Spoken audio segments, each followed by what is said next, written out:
Livro Dois Tipos de Justiça, de E.W. Kenyon. A mensagem mais importante já oferecida à igreja. Não temos que esperar até chegarmos ao céu para entrarmos naquilo que Cristo conquistou por nós. É nosso. Podemos adentrar e desfrutar agora. O próprio Deus é a nossa real justiça.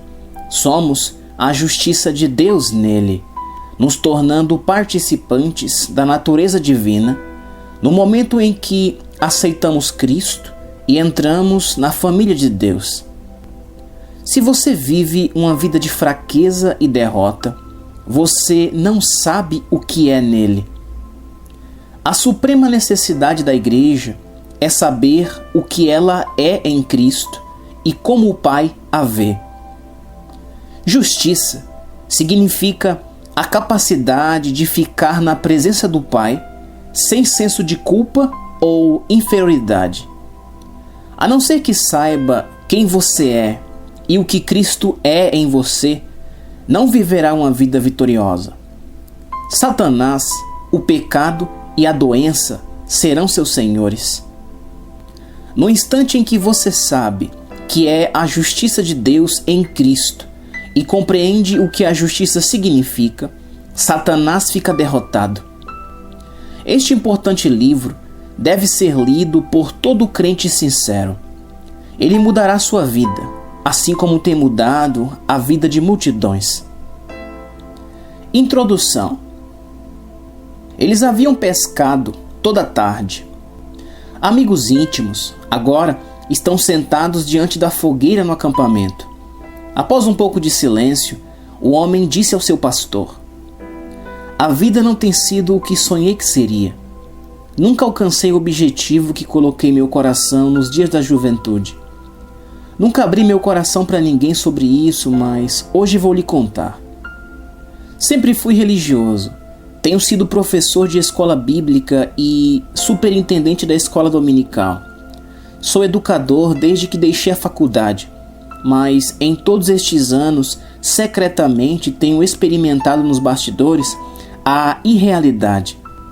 Nunca Deus foi real para mim. Tenho lido os evangelhos, tenho ensinado sobre eles, porém, em todo tempo há uma consciência de que eu não atingi o alvo. Aquela palestra que você fez na outra noite me revelou o que eu precisava. Antigamente, não éramos ensinados sobre a vida eterna. Falava-se em se tornar um convertido e se unir à igreja.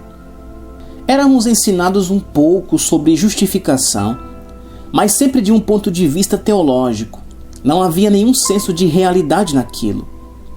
Quando entendi que alguém pode receber a vida eterna, a própria natureza de Deus, então fiquei sabendo que o que você tinha falado sobre a justiça era real. Como num lampejo, minha vida de teologia e teorias foram dissipadas. Me vi pela primeira vez como realmente sou aos olhos de Deus. Nunca havia honrado o que Ele havia feito em Cristo. Nunca soubera o que Ele fez por mim. Eu era uma nova criação.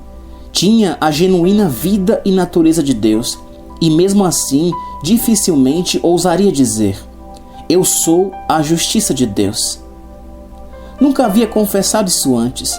Nunca ousara nem mesmo pensar que eu seria algo assim, senão depois da morte. A consciência de pecado havia me mantido preso todos esses anos. Sempre que alguém pregava contra o pecado, eu dizia: esse sou eu. Eu conhecia o pecado, havia lutado contra ele, havia sofrido seus efeitos, mas não sabia que, quando fui feito uma nova criação, o passado havia findado.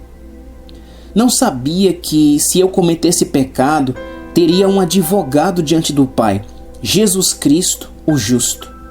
Não sabia que, quando fui recriado, me tornei a justiça de Deus em Cristo. Eu lhe agradeço por aquilo que você me contou. O homem como ele é. O homem não tem proximidade com Deus. O senso de condenação tem lhe dado um complexo de inferioridade que faz dele um covarde.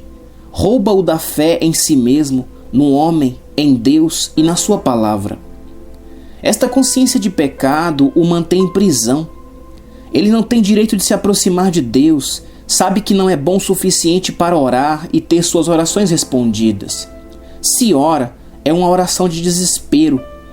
Isso tem levado à filosofia. Ele não poderia ficar mais longe do assunto de Deus e da religião do que um homem faminto poderia ficar longe da comida. O senso de culpa, inferioridade, fracasso e fraqueza o fazem arrazoar. A esse arrazoamento chamamos de filosofia. Por causa disto, Hegel eliminou Deus inteiramente de sua filosofia. Para ele, Deus era uma grande massa mental sem qualquer cérebro como centro, sem qualquer personalidade. Na sua filosofia, ele também eliminou Satanás. Se não há Satanás, então não pode haver pecado. E se não há pecado, não há nenhuma consciência de pecado.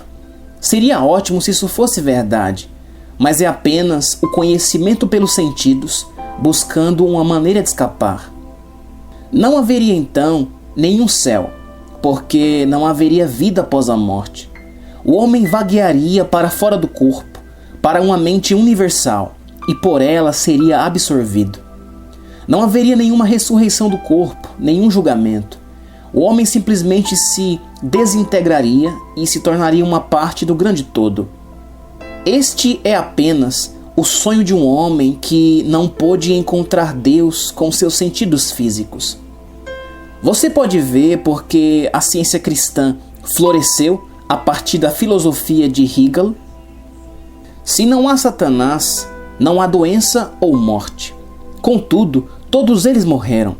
Isto é o conhecimento pelos sentidos, procurando a liberdade que somente Deus pode dar ao homem.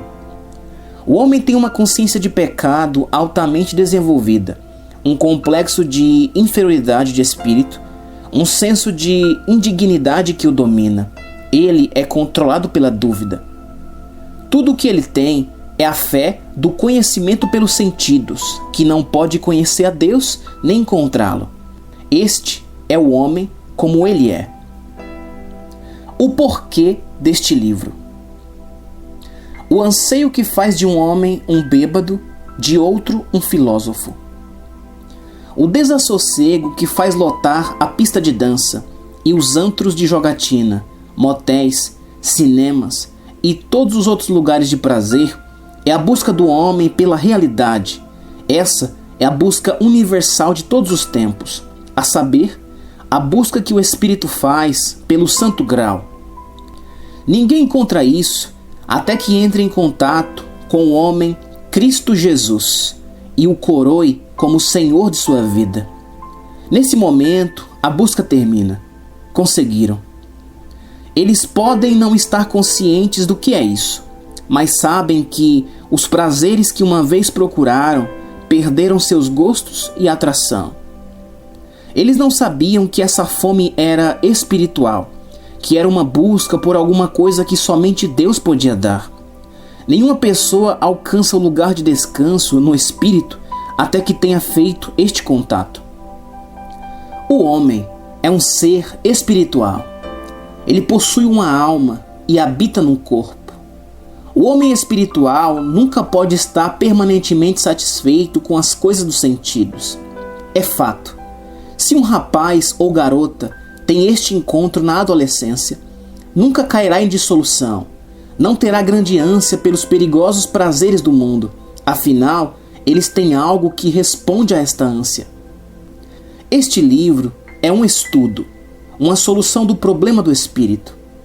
É a primeira vez que alguém tentou entrar nesta esfera e conhecer o homem em seu próprio terreno.